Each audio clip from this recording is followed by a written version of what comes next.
할렐루야. 예수님의 이름으로 여러분을 축복합니다. 오늘은 형들과 요셉의 가장 큰 차이, 형들과 요셉의 차이. 첫 번째 시간 한번 따라할까요? 묶인 것을 풀어주는 사람. 묶인 것을 풀어주는 사람. 그런 사람들이 되시길 축복합니다.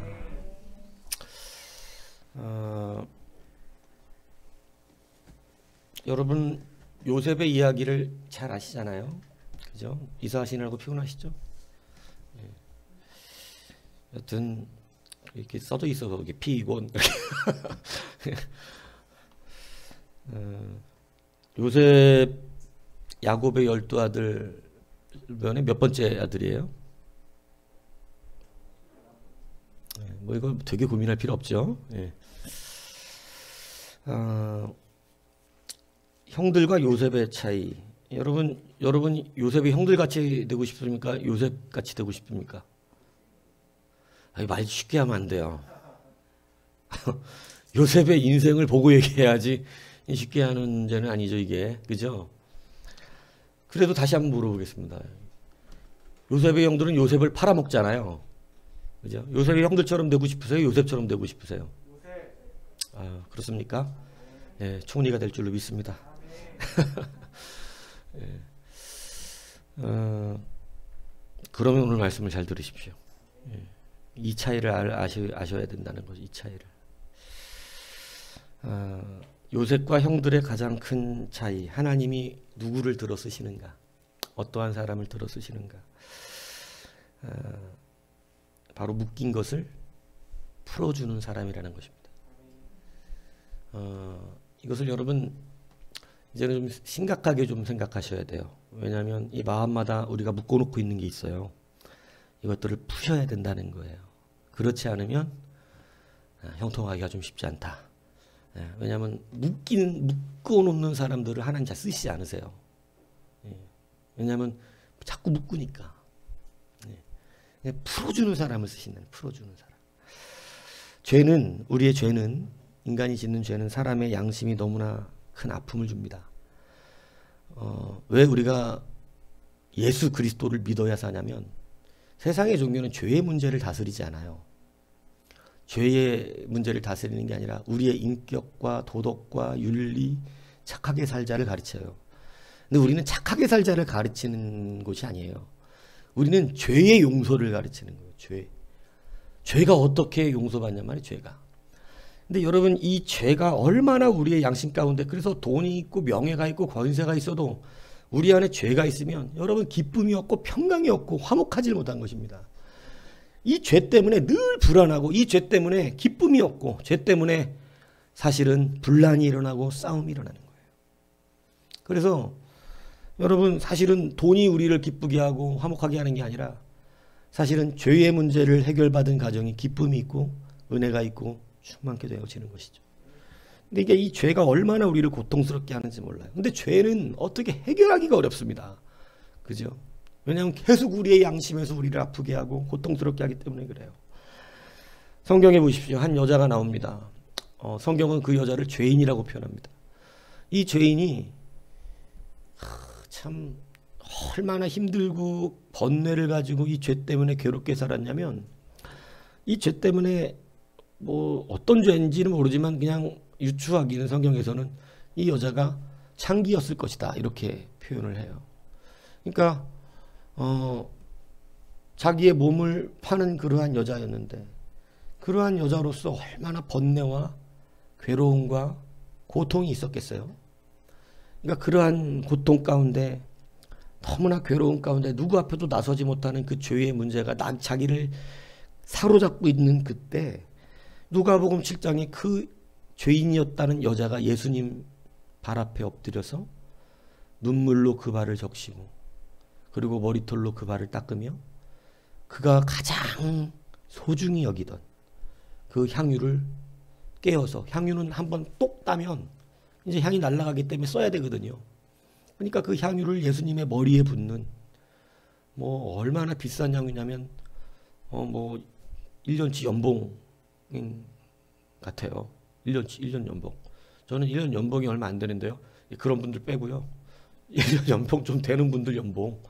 그 정도 되는 거예요. 예. 뭐 알바생인데요. 뭐 이런 얘기하면 안 돼요. 예.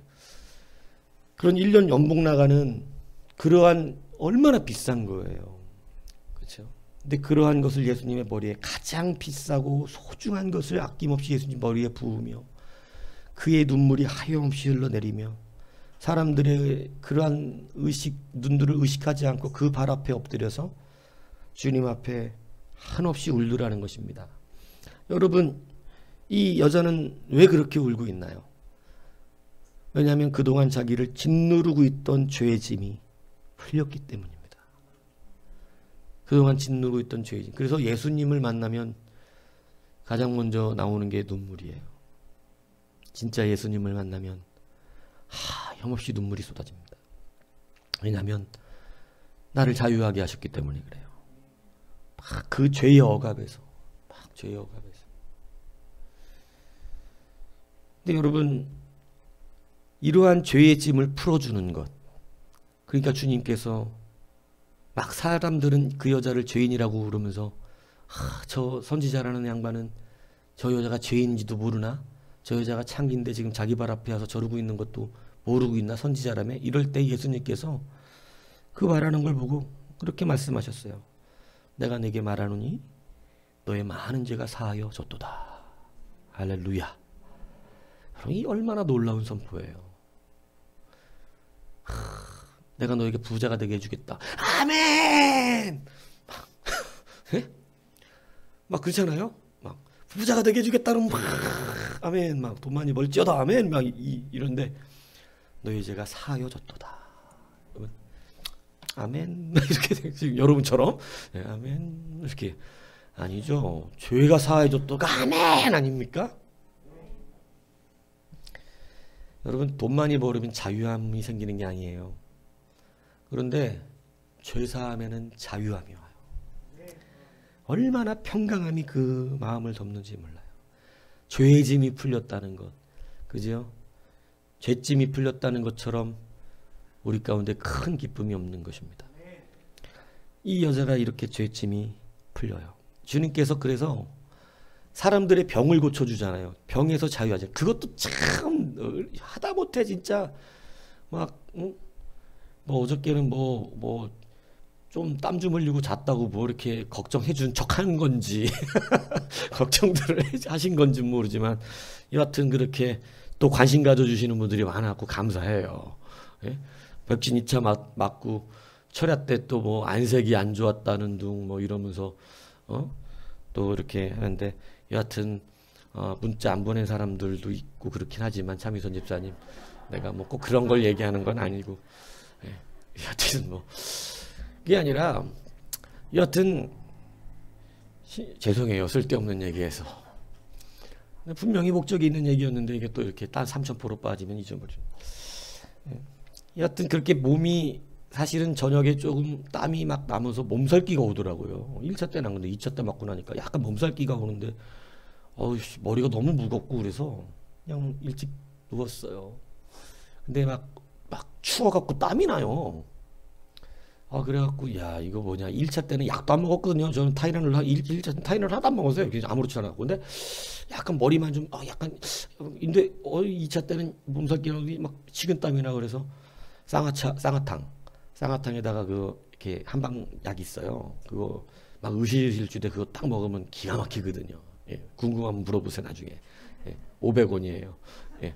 근데 그거를 이렇게 먹고 이렇게 딱 누워 잤는데 좀 밤에 고생을 한 것 같아요. 잠 못 자고 너무 막 이렇게 추워서 이불 덮으면 땀이 범벅이 되고 그래서 또 약간 공기 들어오게 이렇게 약간 발 한쪽을 바깥으로 내밀면 또 붓국이 온 것 같고 막 이렇게 그래서 발을 내놨다 떴다 이렇게 계속 막 더 다쳤다 이렇게 하니까 온통 땀을 범벅 흘리면 아침에 일어나는데 이 몸이 깨우란 거예요. 머리도 맑고 근데 그게 얼마나 감사한지 그죠? 기쁘고 감사한지 그리고 딱 나섰는데 위로하러 오셨더라고요 다들. 예, 그래서 참네 착하신 분들이야 내가 볼 때는. 근데 괜찮아요 저기 김영관 집사님 근데 여하튼 그러한 우리의 몸이 약간 아팠다가 괜찮아지는 것도 이렇게 자유함이 있는데, 나를 억누르고 있는 죄의 짐에서 주님이 항상 자기의 백성들을 치료해 주시면서 얘기하실 때 하는 것이 뭐냐면, 너의 죄가 사하였도다. 여러분, 주님이 이거 정말 중요하게 여기시는 거예요.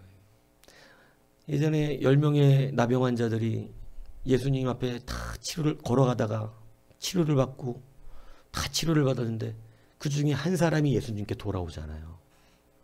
한 사람이 예수님께 돌아왔을 때 주님께서 그에게 선포해 주는 게 바로 죄사함이었습니다. 나머지는 병에서만 노임을 받은 거예요. 근데 이 죄사함의 선포가 일어났을 때, 여러분, 이것이 사실은 정말로 우리의 올무를 푸는 놀라운 은혜라고 하는 사실을 기억해야 돼요. 자, 묶어주는 것을 풀어주는 걸 누가 하셨어요?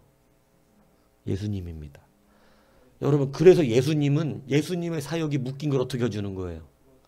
풀어주는 거예요. 귀신 들린 자를 고쳐주고, 병든 자를 치료하고, 가난한 자를 부욕해 하고, 그죠? 묶인 것을 풀어주는 거예요. 하나님이 누구를 쓰시느냐? 하나님이 이 땅 가운데 누구를 쓰시느냐? 묶인 것을 풀어주는 사람을 쓰는 거예요. 그 사람에게 하나님은 은혜와 능력을 베푸는 거예요. 묶인 것을 풀지 않고 묶는 사람은 요셉의 형들처럼 돼요. 근데 묶는 것을 풀어주는 사람은 요셉처럼 돼요. 누구처럼 되고 싶다고요? 요셉처럼 되고 싶으시면 묶는 것을 풀어야 돼요. 그냥 아멘하고 요셉의 형들처럼 살면 굉장히 괴로워요. 왜냐하면 입술로는 아멘했는데, 그러니까 아멘을 차라리 안 했으면 그렇게 살아도 내비도 하나님이. 근데 아멘 했으면 이제 하나님이 그렇게 바꿔가거든요. 그렇게 바꿔가면 힘들잖아, 양심이요. 예, 이 뭔 얘기인지 이해가세요? 예, 요셉처럼 살고 싶은데 요셉의 형들처럼 살면 힘들어진다니까. 예? 요셉의 형들은요, 묶는 자들이었어요. 왜? 요셉이 열받아요. 요셉 어린 동생인데, 어린 동생은 채색 옷을 입고 양치는데 나와요, 안 나와요? 안 나와요. 아버지가 못 나가게 해. 너무너무 요셉을 사랑해서 나갔다가 짐승에게 잘못될까봐 채색 옷, 우리나라 말로 하면 한복 입혀놓고, 한복 입고 누가 일을 하겠어요? 한복 입혀놓고 누가 돼지를 치러 가게 하겠냐고요? 그런데 채색 옷 입혀놓고 안 내보내는 거예요. 열받죠. 근데 가끔씩 심부름 나가고 형들 보면 형들이 하는 짓을 가서 그대로 일러요. 그러니까 얼마나 열받았겠어요? 미움과 시기가 이 안에 가득 찹니다. 묶이기 시작해요. 저놈을 내가 가만두지 않으리라. 거기다가 꿈까지 꾸는데 형들이 자기한테 절한다는 거예요. 그러니까 이제 엄청나게 화가 나죠. 여러분, 그래서 마음에 점점 요셉을 묶어버리는, 저놈을 언젠가는 가만두지 않겠다, 이런 생각이 들더라는 것입니다. 여러분, 그런데 오늘 본문을 보니까 요셉을 형들이 팔아버리잖아요. 팔아버려서 결국은 애굽의 노예로 팔려가고, 애굽의 노예에서 결국은 보디발의 집에 이 가정 노예로 팔려갔다가 거기에서 억울하게 누명쓰고 어디까지 가요? 감옥까지 가잖아요. 그런데 놀라운 일이 벌어집니다.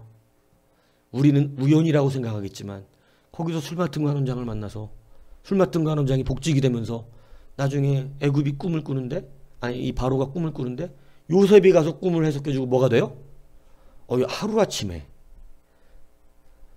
왜 내가 하루아침에 해라 그러죠? 여러분, 하나님의 복 주시는 징조는 이렇게 순차적으로 나타나지 않는다는 걸 또 한 번 말씀드리는 거예요. 여러분, 안 보이는 사이에 되고 있어요. 요셉은 총리가 되기 직전에 뭐 조금 올라가고 조금 올라가고 조금 올라가서 총리가 되었더라, 이런 게 없어. 그냥 감옥에 있다 총리가 돼요. 하나님이 우리에게 복을 주시는 건 그렇게 바뀌는 거예요. 그래서 여러분, 예수 열심히 믿어도 뭐 별 볼 일 없더라. 왜 별 볼 일 없었죠? 믿다 말았잖아. 무슨 얘기인지 아세요? 끝까지 가세요. 끝까지. 예, 끝에서 응답한다고 제가 철야 때 그랬죠. 예, 끝까지 가는 거예요. 끝까지. 그죠? 끝까지 가면 거기서 응답하는 거예요. 예. 그러니까 여러분 바로 그런 응답이 일어나는데, 여러분 총리가 딱 되고 났는데 여러분 기근이 와가지고 누가 양식을 사러 와요? 가나안에도 기근이 오니까 굶어 죽게 생겼으니까 애굽의 총리가 된 요셉이 있는데 자기를 팔아먹은 형들이, 그죠? 곡식을 사러 오는 거예요. 어떻게 해요 이제? 어떻게 해야 돼요? 어떻게 해야 돼요? 곽 집사님. 나를 팔아먹은 놈들이야. 형들도 아니야 저놈들은. 내 앞에 나타났어. 어떻게 해요?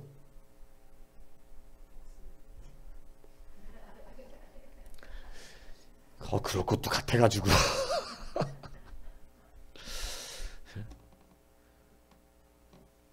그렇지 않아요? 나를 팔아먹어서 내가 지금 죽을 뻔하고, 저 형들 때문에 내가 노예가 되고, 저 형들 때문에 감옥까지 가고, 그런데 참 어떤 일인지 자기는 총리가 됐다. 자, 여기서 성경 해석이 중요하다. 자기 인생 해석이 중요하다. 하나님이 드디어 나에게 복수의 칼을 허락하셨도다. 역시 하나님은 공의롭도다. 여러분 이렇게 해석이 충분함이 가능합니다. 야, 하나님이 드디어 나를 세워주셔서 나의 원한을 갚게 해주시는구나. 아싸, 참내, 내 앞에 오다니 꿈이 이루어지네. 내 앞에 절을 하네. 니들은 뒤졌다. 여러분 이렇게 해석이 충분히 될 수 있어요. 그건 묵는 것을 복수하는 거잖아요. 그런데 오늘 요셉은 어떻게 합니까? 오늘 본문에 보면 당신들이 나를 이곳에 팔았다고 해서 근심하지 마소서, 한탄하지 마소서. 하나님이 이 생명을 구원하시려고 나를 당신들보다 먼저 보내셨나이다. 여러분 굉장히 사실은 이게 큰 문제 앞에 있었던 거예요. 이게 뭐냐면 형들이 동생을 팔아먹고 마음 편하게 살았을까요? 막 이 가시 같은 놈 사라지니까 기분 좋다 이러면서 살았을 것 같으세요? 여러분 성경은 그렇지 않다는 걸 얘기해 주는 거예요. 여러분 죄라는 게, 우리가 복수라는 게 막 정말 막 때로 운전 진짜 막 열받게 운전하는 사람들이 있으면 어떻게 하고 싶어요? 막 운전도 안 하는 놈이 어떻게 하세요? 운전을 막 진짜 앞에 막 갑자기 막 껴들거나 사고나게 막 운전하면, 그죠? 진짜 어떻게 해주고 싶으냐면 똑같이 해주고 싶어요. 막 쫓아가가지고 막 어떻게 해주고 싶은 거야. 그죠? 근데 저는 청년 때 정말 똑같이 해주고 다녔어요. 항상. 예, 절대 막 차도 예전에 티브론 알아요? 엄청 빠른 차 있어요. 티브론. 예, 뻥 쫓아가가지고 그냥 막 똑같이. 근데 한 번은 누가 날 열받게 했는데 못 쫓아갔어. 티브론으로. 포르쉐였어. 못 쫓아가더라고요. 포르쉐를. 여러분 우리는 그런 것도 복수를 하고 싶어 해요. 그죠? 막 통쾌하잖아요. 막 그렇게 하고 나면 통쾌한 거죠. 근데 여러분 진짜 통쾌한가요? 그렇게 해보셨습니까? 저는 진짜 그렇게 솔직히 고백하는데 목사 되고 한 두어 번 해봤던 것 같아요. 아니 저놈이 이러면서. 그러고 나서 집에 와서 혼자 어떻게 했을까요? 방에 문 닫아놓고, 하나님 저는 목사도 아니에요. 저는 목사도 아니에요. 하나님 저는 진짜 설교하면 안 돼요. 전 진짜 그 아픔이 제가 한번 고백했었잖아요. 이 전도사 시절에 교회차를 운행하고 가다가 택시 운전기사가 나한테 세상 진짜 평생 들을 욕을 다 한 거야. 아니 그때 신호가 막 바뀌어갖고 항상 동시신호였다가 이제는 동시신호가 바뀌어서 직진 다음에 좌회전이 생긴 거예요. 그때 바뀐 지 시작된 지가 하루인가 된 날이야. 그게 시행된 지가. 근데 저는 뉴스를 보고 그거를 미리 알아서 이미 알고 있었어요. 그래서 좌회전 깜빡이를 켜고 거기 좌회전 이렇게 서 있는데 이 택시 운전사가 그걸 몰랐는지 내 차가 안 가니까 빵빵빵빵 거려. 직진인데 왜 안 가냐고. 아니 나는 좌회전을 해야 되는데 좌회전 신호가 아니고 직진이 떨어졌으니까 난 안 가고 있는 게 당연한 거잖아요. 또 이 옆에 타로더니 막 창문을 내리고 욕을 막 하는 거야. 그래도 어떻게 교역자인데 가만히 그냥 앞에 보면서 참았죠. 내가 군 생활할 때 같으면 가만히 있거든요. 근데 참았어요. 그리고 그냥 참고 좌회전해서 가는데 자기는 직진할 차가 좌회전을 오더니 내 앞에 와서 나를 빡 끼는 거예요. 그러더니 차에서 내리더니 내 앞에 서더니 막 주머니에 손을 찌르고 또 욕을 하는데 막 얼마나 쌍욕을 심하게 하는지. 근데 욕을 한 300번 들으면 사람이 못 참더라고. 내려가지고 멱살을 막 붙잡고 야 이 새끼야 네가 뭔데 이렇게 욕을 해야 되는 거야 이 새끼야 이러면서 막 멱살을 조금 막 저도 흔들었죠. 상상은 하지 마세요. 뭐야 자식아 그냥 그러니까 이게 남자가 군생활을 오래 하는 게 좋은 건 아닌 것 같더라고. 이게 막 흔들었어. 막 그냥 내 진짜 옛날 같으면 업어치기를 확 해버릴 텐데 제 씨름 되게 잘하거든요. 안 믿어주실 줄 알아요. 근데 막 흔들었는데 택시기사가 놀랬어요. 왜냐하면 분명히 어디 차인데 뒤에 띵띵교회 대한예수교 장로 띵띵교회 이거 써져 있거든. 내가 그래서 지금 우리 교회 차는 뭘 안 붙여? 교회 이름 안 붙이는 거예요. 여러분도 십자가 성경책 차에 두지 마세요. 하고 나서 시원하더라고. 놀래갖고 가 이 새끼야 내가 이랬더니 택시 타고 가. 시원해갖고 그냥 차 타고 집에 오면서 씨. 근데 이 시원한 게 얼마나 갔을 것 같아요? 시원한 거 딱 5분 가더라고. 집에 와서부터 누가 나를 봤으면 어떡하지? 우리 교회 교인이 봤으면 어떡하지? 생각해봐요. 네?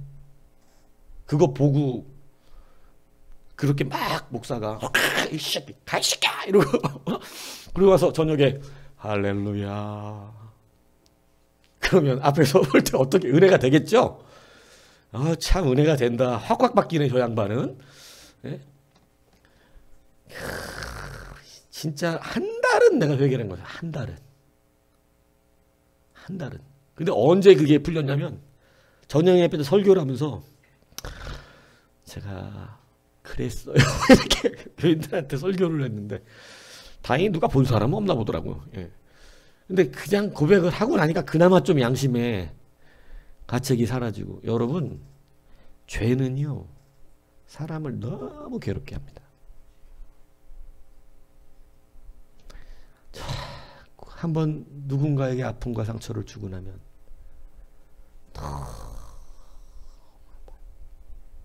그 택시 운전사 내가 저 새끼 때문에 교회 안 간다 이러면 어떡하지?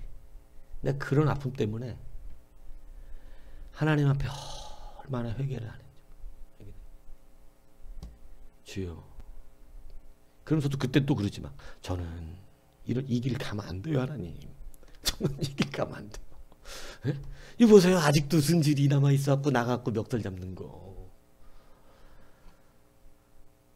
네, 여러분 죄는요 통쾌한 거지 그 순간은 즐겁고 쾌락적이고 그 순간은 뭔가 복수한 것 같아서 뭔가 기분 좋고 그죠? 여러분들 막 그것도 막 그죠?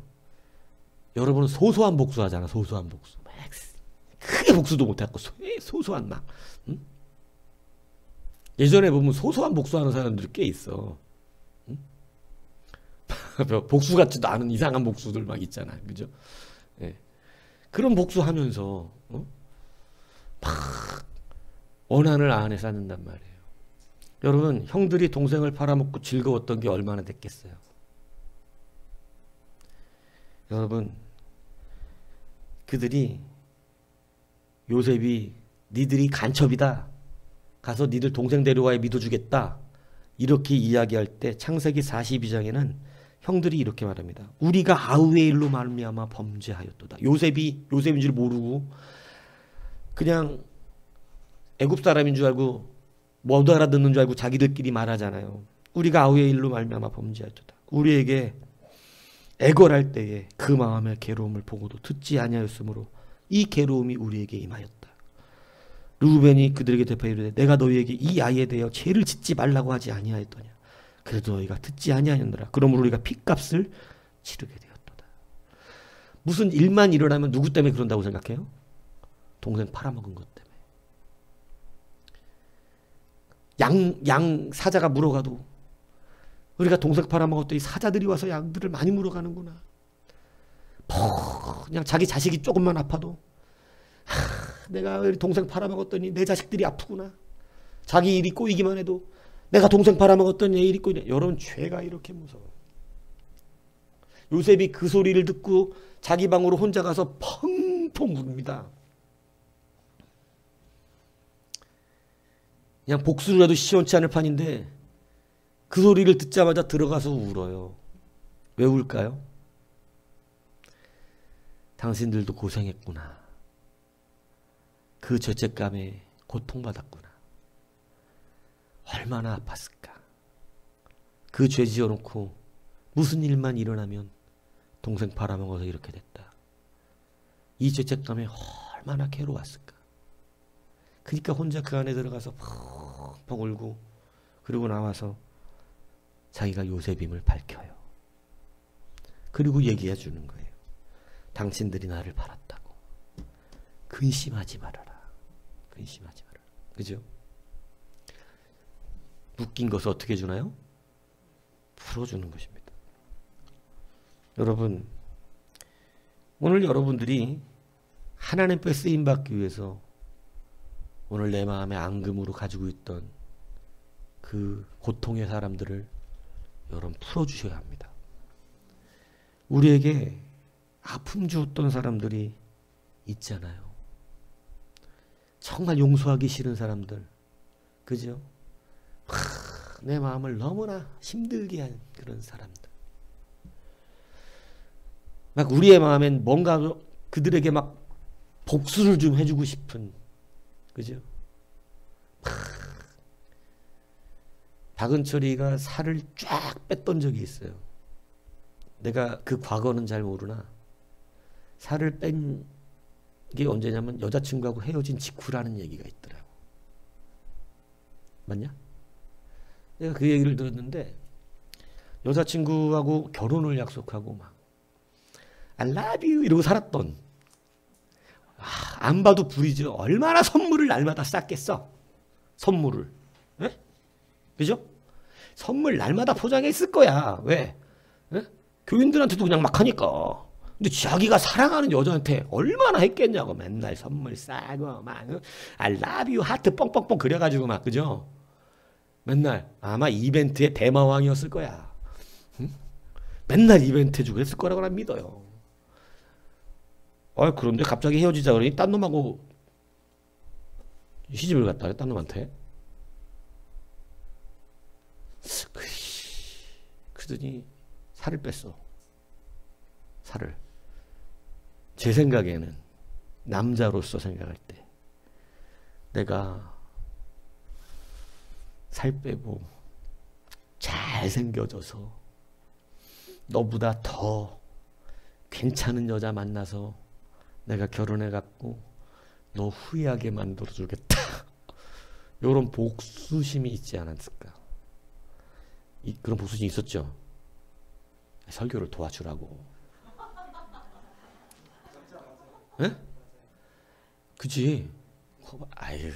왜냐하면 남자가 독하게 왜냐하면 하나님보다 여자가 세더라니까. 내가 너 주의 일을 하려면 살 빼라 그랬더니 아직도 저 모양이에요.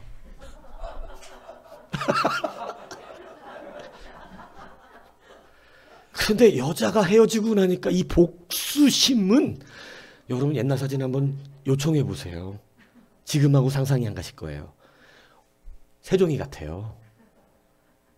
날씬하고 그리고 얼굴이 복수심에 불타는 얼굴로 막 하늘을 향해 이렇게 손가락을 쥐고 사진이 있어. 어디 뭐 혜태 같은 데 올라가가지고 막 근데 그 눈이 복수심에 불타는 눈이더라고. 막 사진상 막 내가 너보다 다른 여자를 만나갖고 내가 이러면서 살을 쫙 뺐는데 내가 그토록 맨날 새벽마다 걸어갈 때 하나님 일하려면 살 빼야 된다.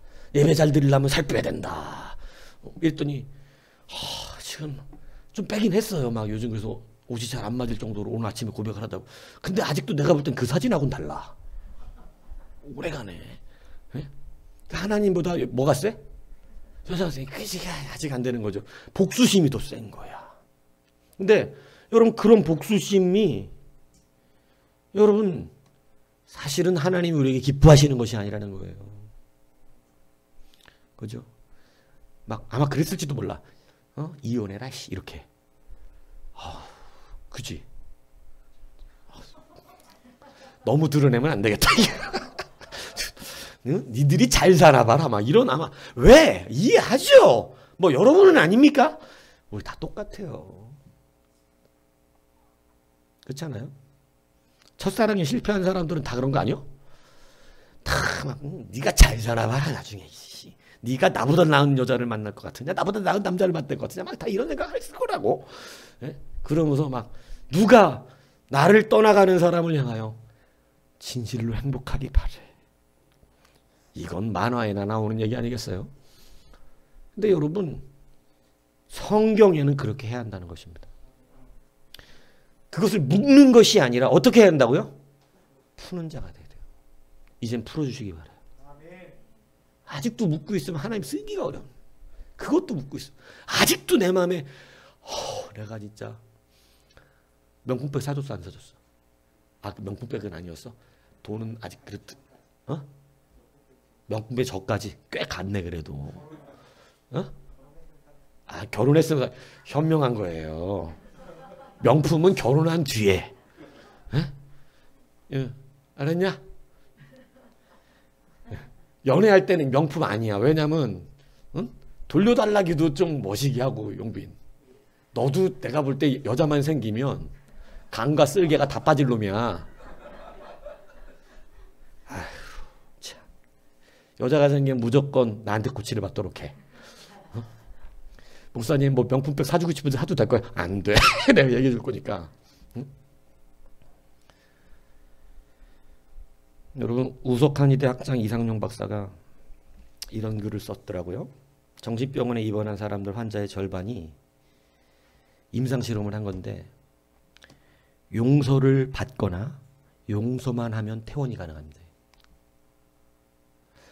정신병원에 입원한 환자들의 절반이 남에게 진실로 용서함을 받거나 아니면 용서를 하면 퇴원을 할 수 있대요.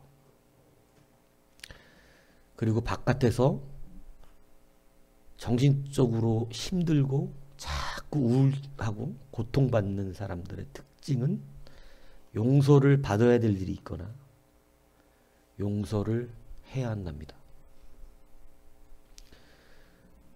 원수를 잘 만드는 사람 마음이 쉽게 우울해진다는 거예요. 여러분 저는 그 임상실험에 의한 거라니까. 그것도 대학교 한의대학교 학장이 말한 거니까 뭐 신빙성이 있겠죠. 여러분 용서를 정신병으로 오는 사람들의 두 가지 부류, 가장 많은 두 가지 부류가 죄책감을 이기지 못하는 사람들, 자기의 죄책감을 이겨내지 못하는 거예요. 정신에 문제가 와요. 그리고 남을 용서하지 못하는 사람들, 마음에 미움과 분노가 가득 차 있어요. 그게 심해지면 정신병이 걸리는 것입니다. 그래서 여러분 이 사람들에게 중요한 약은 물리적인 화학약이 아니라 사랑이라는 용서라는 거예요. 용서. 용서를 받거나 그가 나를 용서했다는 확신을 갖거나 내가 그를 확실히 용서해야 되는 거예요. 그래서 이걸 가지고 정신병원에 오는 사람들을 그냥 단순히 이상하게 물리적으로 한 게 아니라 미움과 이런 것들이 있으면 약만 주면 치료가 안 돼요. 용서하게끔. 근데 이게 그냥 되나요? 근데 기독교 안에 그리스도의 용서가 나의 죄를 용서했다는 것을 알았을 때 여러분 그들은 용서할 수 있게 되거든요. 근데 용서하고 나니까 펑펑 울게 되고 근데 펑펑 울면서 용서하고 나니까 정신이 온전해지는 거예요. 그리고 죄책감이 나를 묶어서 도저히 살 수 없는 자에게 여러분 그리스도의 용서 하나님이 당신의 죄를 용서하신다고. 근데 그 용서의 확신이 그 마음에 들어올 때 그들에게 정신이 회복되는 놀라운 역사가 있었다는 거예요. 여러분 하나님은 풀어주는 사람, 묶였던 것을 풀어주는 사람을 쓰실 수밖에 없어요. 하나님은 이 땅에 오신 이유가 묶인 우리들의 모든 삶들을 어떻게 해주기 위해 오셨기 때문입니까? 풀어주기 위해 오셨기 때문에 그렇습니다. 내가 예배도 잘 드리고 하나님 앞에 하나님의 모든 율법과 법도들을 성실하게 지키며 나름대로 부족한 게 없는데 나 나름대로 주님 앞에 잘하는 것 같은데 나는 왜 자꾸 묶일까? 그러면 내가 아직도 풀어주지 않는 사람들이 있는가? 내 마음에 아직도 묶어놓은 사람이 있는가? 아직도 미워하고 있는 사람이 있는가? 혹 속으로 그러지 않아야 된다고 생각하면서도 저 사람이 잘 되는 것을 기뻐하지 않는다든가 그들이 잘 되는 것을 마음속에 불편하게 생각하고 있는 이러한 것들이 있다면 여러분 하나님은 그걸 해결하기를 원하십니다. 그게 해결돼야 요셉처럼 쓰실 수가 있어요. 그게 해결이 안 되면 그게 해결이 안 된 사람이 총리에 올라가면 총리에 올라간 그 사람은 어떻게 할까요? 어떻게 해요? 죽여버리죠, 형들을. 무슨 얘기인지 아세요? 시므온 같은 사람이 해결되지 않은 이 마음의 미움을 가지고 총리에 올라가면 니들 잘 만났다. 드디어 내게 때가 왔다. 죽여버립니다. 하나님은 그렇기 때문에 우리 안에 있는 미움이 곧 살인이라고 말씀하신 거예요.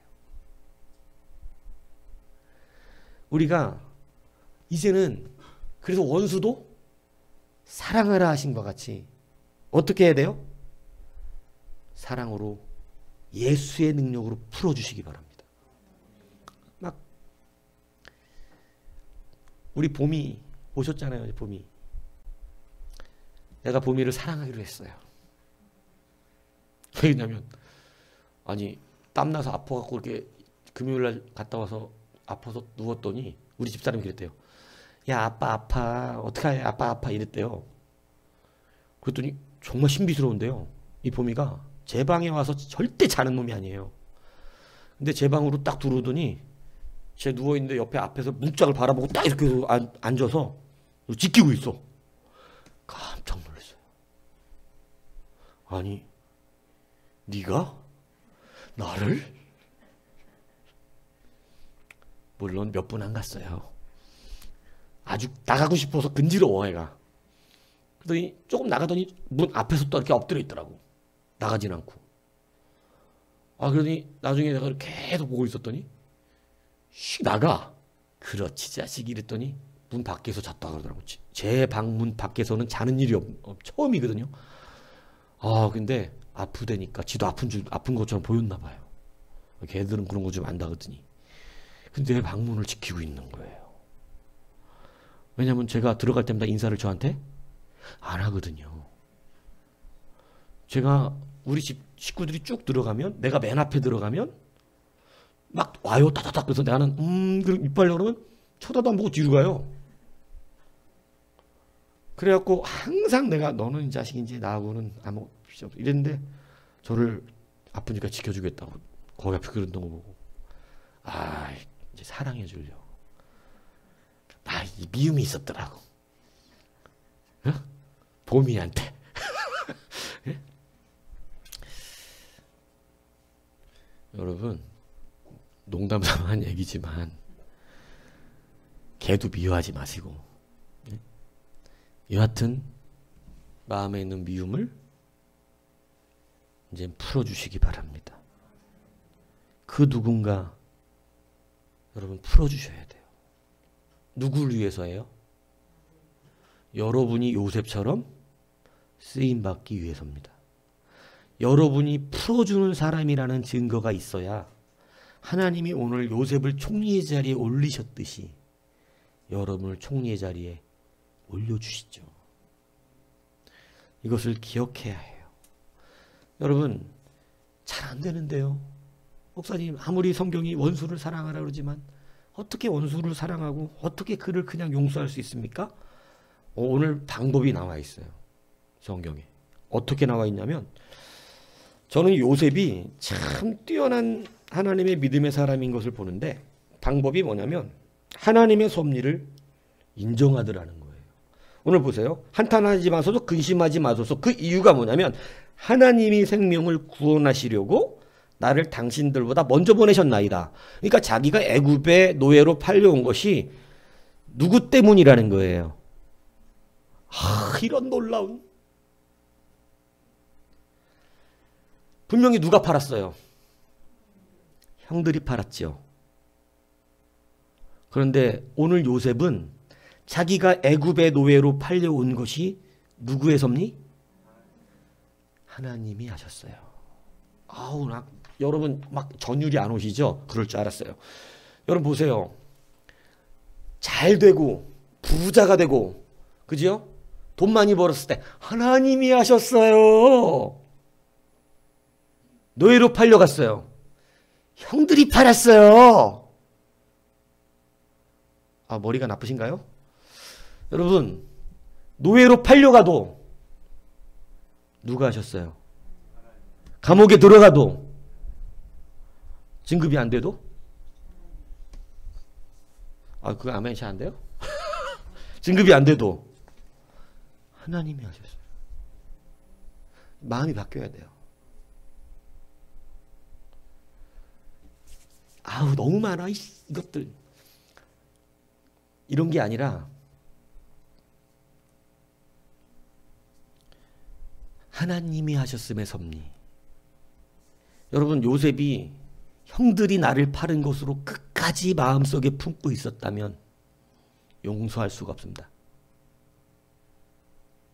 근데 오늘 요셉이 원수 같은 형들을 용서할 수 있었던 능력은 뭐냐면 자기의 힘으로 안 돼요. 우리 인간은. 누구의 힘인 거냐면 이게 다 하나님의 섭리였구나.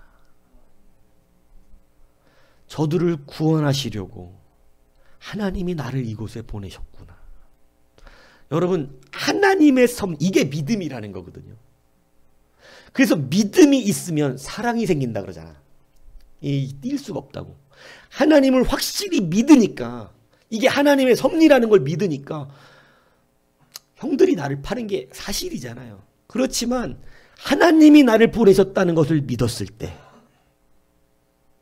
하나님의 섭리였음을 확신하고, 그게 하나님의 뜻에 의하여 이들을 구원하시려고 하신 그 뜻이었음을 확신할 때, 여러분, 형들이 팔은 죄를 요셉은 기꺼이 용서할 수 있었던 것입니다.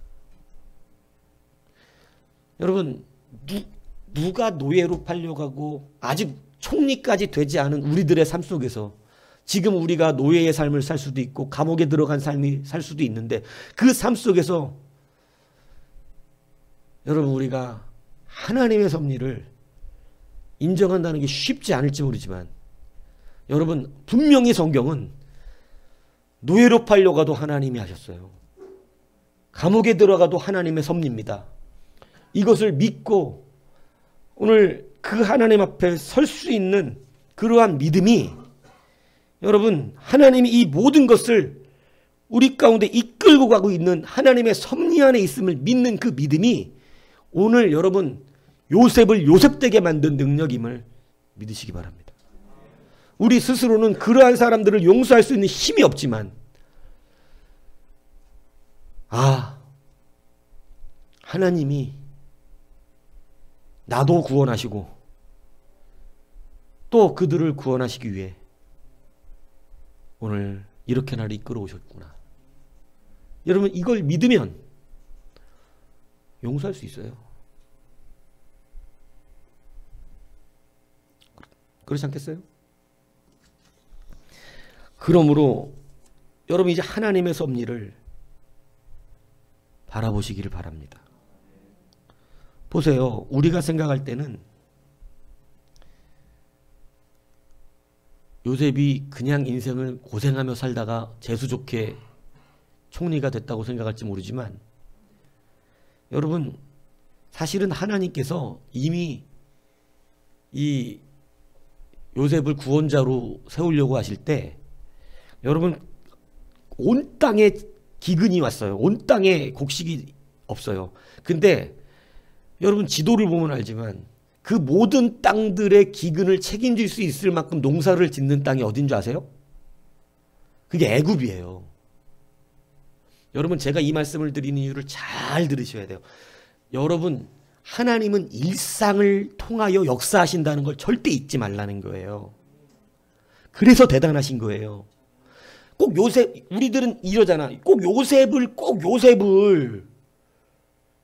그렇게 뭐 노예까지 만들어갖고 애굽의 총리를 만드셔서 그렇게 먹이셔야 됩니까? 하나님 기근을 하나님 아예 기근이 안 오게 되면 되시지. 이렇지 않다는 거예요.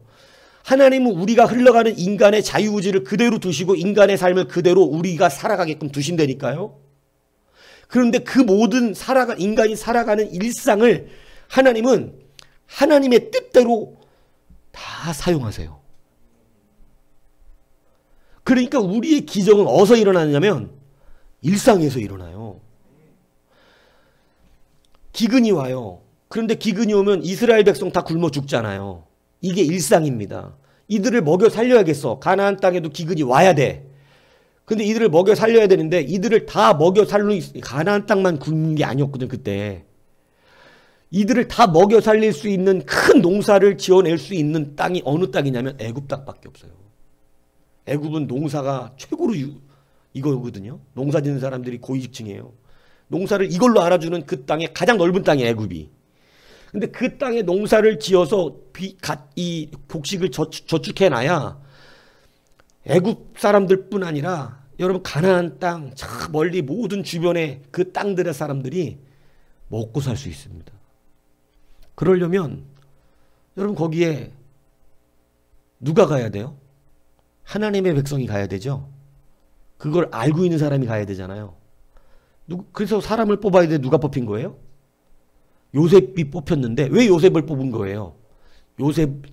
형들이 요셉을 미워하는데 그 형들이 누구를 팔아먹을 작정에 있어요? 요셉을 팔아먹을 작정에 있어요. 여러분 그러니까 하나님이 요셉을 뽑는 거예요. 이게 일상이에요. 여러분의 일상 속에서 하나님의 기적은 일어나고 있어요. 그래서 여러분 우리가 하나님의 섭리, 하나님의 범사의 섭리를 인정하는 이 믿음을 가지고 있어야 우리는 용서도 할 수 있고 하나님의 길을 끝까지 걸어갈 수 있게 되는 것입니다. 그래서 잠언 3장 6절에는 이미 이 말씀을 우리 가운데 해주셨어요. 너는 범사의 그를 인정하라. 그래야만 네 길을 지도하시리라. 범사를 인정하세요. 범사를. 우리 하나님 믿는 백성이잖아요. 그러니까 범사를 하나님을 인정하면 우리의 길을 누가 인도해 가셔요? 하나님 인도해 가시는 거예요. 믿습니까? 그러니까 두려울 필요가 없어요. 그냥 우리는 자꾸 무언가를 결정을 하려고 하는 걸 우리가 두고 있잖아요. 하나님 이렇게 할까요? 이렇게 할까요? 자꾸 우리 이거를. 근데 성경은 이렇게 할까요? 이렇게 할 것 때문에 염려하라는 말을 한 번도 하신 적이 없고 그냥 범사를 어떻게 하라고? 하나님을 인정하면 우리의 길을 누가 다 이끌어 가신다? 하나님 이끌어 가신다는 겁니다. 그러니까 그것이 어떤 믿음이냐면 오늘 요셉이 갖고 있었던 자기의 노예됨도 감옥에 들어감도 심지어는 자기가 애굽의 총리에 올라가는 그 순간까지도 이것이 다 누구의 섭리? 하나님의 섭리. 이걸 믿으니 그의 길이 어떻게 되고 있어요? 인도되고 있는 거예요. 형통한 거예요. 뭐 감옥을 형통하다고 말하면 늘 얘기하지만 우리는 어렵지만 아니 하나님의 뜻대로 되고 있잖아요. 왜냐하면 일상 속에서 여러분 요셉이 왜 감옥에 되냐면 요셉이 왜 보디발의 집에 팔려가야 되는 줄 아세요? 보디발의 집에 뭐가 있었냐면 애굽의 가장 높은 사람들만 가두는 감옥이 있었어요. 보디발의 집에. 그러니까 여러분 요셉은 어느 집으로 팔려가야 되냐면 보디발의 집으로 팔려가야 되는데 그것은 왜 그러냐면 어디 가야 되니까. 이게 참 놀라운 섭리라니까. 감옥 가야 돼. 감옥. 왜? 감옥에 가야 누구를 만나요? 애굽의 고위 관료들을 감옥에서 만나는데 그 감옥에서 고위 관료가 딱 풀려나가고 복직이 돼. 복직이 되면 누구하고 연결이 돼요? 바로하고. 그죠? 그러니까 여러분 하나님은 그걸 다 계산해 넣어서 그를 감옥에까지 들어가고 술 맡은 관원장을 만나게 하시고 그리고 술 맡은 관원장을 어떻게 하게 하시고 복직하게 하시고 그리고 2년간 까먹고 있다가 바로가 꿈꾸고 괴로워하고 있으니까 아 꿈을 잘 해석하는 사람이 하나 기억납니다. 내가 감옥에 있을 때 이러면서 요셉을 기억하잖아요. 여러분 이 일상 속에서 하나님은 우리를 이끌어 가시고 있다는 거예요. 일상 속에서 여러분 하나님의 섭리를 인정해야 해요. 믿습니까? 지금 일상이 너무 어려워요, 목사님. 하나님의 섭리예요. 내 뜻대로 안 돼요. 하나님의 섭리예요. 믿고 가셔야 돼요. 대신 풀어주는 자가 되세요. 그래서 요셉이 뭐라 그러냐면 당신들은 나를 해하려 하였으나 하나님은 그것을 선으로 바꾸사 오늘과 같이 많은 백성의 생명을 구원하게 하시려 하셨나니. 그러니까 형들이 그 요셉을 해하려고 했어. 분명히. 그런데 이 악도 무엇으로 바꾸셨다? 선으로 바꾸셨다. 하나님의 섭리를 믿으시면 악도 무엇으로 바뀌는 역사가 일어나는가? 선입니다. 그러니까 응답받는 사람은 왜 이렇게 됐어? 이게 아니라 하나님의 섭리를 잠잠히 인정하고 그 자리에서도 그 상황 속에서도 하나님을 인정하고 기다리는 거예요. 그래야 하나님 앞에 범죄하지 않습니다. 그래야 오늘 원수 같은 형들도 어떻게 해요? 용서할 수가 있는 거예요.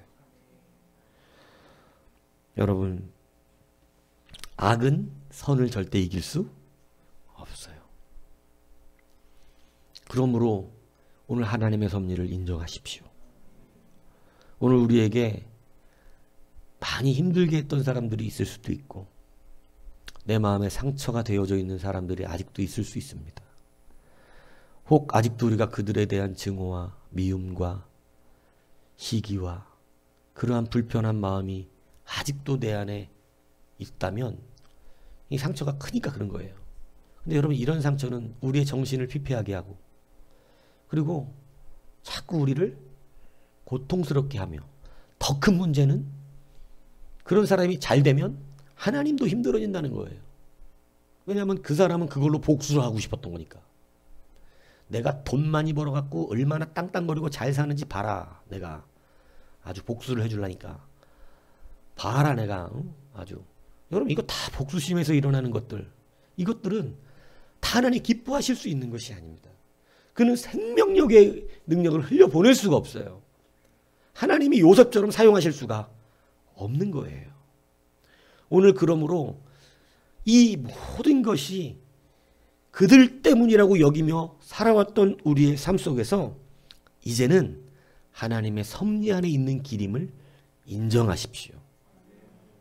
그렇게 요셉이 인정했을 때 하나님이 나를 보내신 것이니까 당신들은 나를 팔았지만 근심하지 말고 염려하지 말고 괴로워하지 말아라. 생명을 구원하시는 하나님의 뜻 때문에 이렇게 된 것이다. 오히려 하나님이 자기를 택하셨음에 대하여 감사하고 여러분 형들을 용서하더라는 거예요. 여러분 이것이 오늘 요셉처럼 되어지는 길이에요. 여러분도 아시지만 여러분 형들 중에 누구 한 명이 이런 일을 당했다면 아이고 생각만 해도 끔찍합니다. 분명히 자기를 팔아먹은 사람 다 죽여버렸을 거예요. 오늘부터 여러분 복수심을 버리세요. 우리 유 집사님 차 자꾸 사진 찍어갖고 벌금 나오게 만드는 그 인간들, 그죠? 유 집사님 차 찍어갖고 자꾸 사진 보내갖고 벌금 나오게 만든다며. 예? 뒤에 까맣다고 바퀴 바깥으로 튀어나왔다고. 예? 어떻게 해주고 싶어? 저 그 차만 알면 막 그죠? 그 차 뒤쫓아가갖고 위반할 때마다 사진 찍어서 보내주고 싶은 마음이 있잖아요, 우리도. 예? 아, 저가 왜 그러냐면은 그러고 싶을 때가 있더라고. 아, 내가 유 집사님네 그 성경 말씀 붙이러 가다가 버스 하나가 얼마나 열받게 하는지. 도대체 왜 이렇게 열받게 하는지 모르겠어요. 근데 차 아무 데서나 딱 세고 막고 안 가고 앞에 신호 바뀌었는데 10km로 가 10km로. 나는 빨리 가서 쪽지 붙이고 바빠 죽겠는데 다음에 곽 집사님한테 빨리 가야 되는데 10km로 가. 그러더니 신호 바뀌었는데 걸려버렸어요. 아, 그래갖고 참았지 그냥 목사니까. 그리고 신호 바뀌었는데 또 막 가. 그래서 앞질러 갈까 하다가 이제 잘 가겠지 하고 딱 했는데 가는 코너에 1차선밖에 없는 이 로타리 코너에다가 차를 대. 그래서 이 사람들을 내려줘. 화가. 그리고 비상 깜빡이도 안 넣어요. 얼마나 화가 나든지. 제가 여기 다 찍히잖아요. 그거 해갖고 경찰서에 다 보내갖고 딱지를 한 10개를 받게 만들어줘야겠다. 이런 마음이 왔다가 빠지더라고. 언제 빠졌냐면 집에 가서 저거 꺼내가지고 내가 신고해야지. 이랬다가 언제 빠졌냐면 유 집사님이 성경 책지 보치고 거룩하신 아버지 하나님 주여. 왜냐면 기도를 하는 순간에 회개가 나. 아까 제가 신고한다고 그런 그거든요. 하나님. 축복 기도하러 가가지고 제가 회개합니다. 왜냐하면 축복 기도가 안 돼. 내 마음에 막 분노가 올라와 있으니까 축복 기도가 안 돼. 축복 기도도 못하게 하시더라고. 죄송합니다 하나님, 그거 저 신고 안 할 거예요. 아시면서 저 안 합니다. 그까지 뭐 차 조금 바빠서 사람들 내려줄 수도 있는 거지. 그걸 제가 이해 못하겠어요. 하하하 이러면서 회개를 했다니까요. 그리고 나니까 기도가 나오더라고. 그러면서 느꼈어요. 마음에 그런 분노도 가지고 있으면 저 새끼 저거 다음번에 걸리면 내가 반드시 사진 찍어갖고 내가 이런 마음의 분노도 있으니 축복 기도도 안 되더라. 여러분 용서하십시오. 오늘 그 마음에 분노와 미움, 이거 다 예수님 잘 믿는데 이게 있으면 요셉의 형들이에요. 요셉의 형들이라고. 요셉의 형들이기 때문에 아직 크게 쓰임받기가 어려운 거예요. 그러나 오늘 용납하고 용서하고, 용납하고 용서할 수 있는 힘은 어디서 나온다고요? 이 모든 것이 하나님의 섭리라는 걸 확신할 때 옵니다. 믿음은 우리의 일상에서 역사하시는 하나님을 신뢰하는 거예요. 여러분의 믿음 자꾸 뭘로 하려고 하면 뚝딱 하늘에서 떨어지는 기적을 자꾸 구하고 있는데 그죠? 기도만 하면 막 오늘 밤에 돈덩어리가 그냥 천장을 뚫고, 나 진짜 막 이런 뉴스 봤어요. 어느 집인데 지붕이 뚫려서 밤에 침대 옆에 돌이 떨어진 거야. 지붕을 뚫고 들어와가지고. 뭐냐면 유성이야, 유성. 한 5억 간대요. 하나가.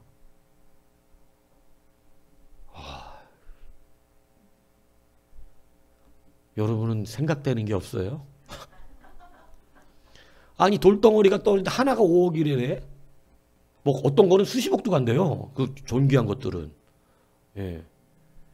그렇게 비싸대요, 이 유성들이. 근데 이 사람은 자다가 지붕을 뚫고 뭐가 퍽 하고 떨어졌는데, 방바닥에 떨어진 거 보니까 돌멩이 하나 떨어졌는데, 이거 유성인데 그냥 부자가 돼버렸어요. 부자가. 예? 그런 유성이 떨어져가지고.